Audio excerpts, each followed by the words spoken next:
Let's imagine it's 2030. I'm in my new Escalade. What is the experience like? Well, I think one of the things is it's still going to be very personalized, and we think we can continue to advance the vehicle. We talked about adding the Google Assistant. We'll follow up with our own assistant that's much more integrated into the vehicle, leveraging vehicle data, get to know the vehicle, so that it can even be a more customized experience. And then when you think about what we can do from an autonomy perspective, we shared that we'll start with highway autonomy, where you can literally take your eyes off the road. And then we'll continue to expand that into urban locations. And, by 2030, I'm kind of done making predictions as it relates to autonomy, because I think it is one of the hardest challenges from a technological perspective.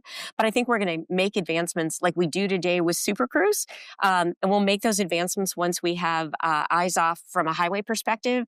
And so in 2030, I think, people are going to see that their vehicle allows them to lead a much more integrated life, that the vehicle makes their life easier, makes them more efficient, gives them back some time. Gemini coming out next year, right? So you will be able to talk to your vehicle. You'll be able to ask, like, where's the nearest, whatever. We don't need gas stations, but the nearest service, etc. What is the most compelling use case that you've seen with Gemini? Like, what makes it stand out? Well, I think when you look at AI and the fact that, you can, it's not just, play the latest Taylor Swift song, which I'm a Swiftie, so love. But it can be much more of, hey, I'm headed here. Can you route me on the way? I'd like to stop and get, a coffee at my favorite coffee shop. Or, hey, I'm kind of hungry. I'm not familiar with this area.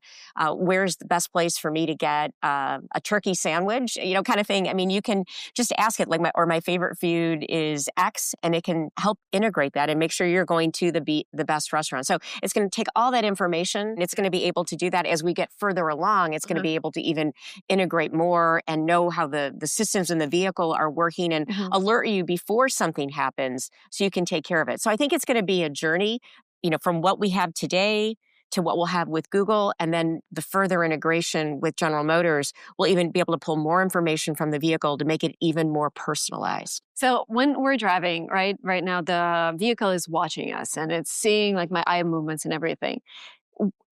Is it like surveillance? Like, does it read my conversation? Like, what happens if the government wants to take my data? Like, the privacy Well, issue? and this is where, we have a new, over a year now, a privacy officer that is working across the organization, helping people understand. We want to make sure we're following all the privacy requirements. And, a lot of the information we feel is the customer. So the customer has to give the company permission, even if we're going to use it from an anonymized perspective. So everything we do will be with a focus on privacy and security, and then also cybersecurity. So that we have dedicated people in the company that focus on making sure we understand the laws and that we're following all of them. And even more so, doing what we think consumers would want us to do.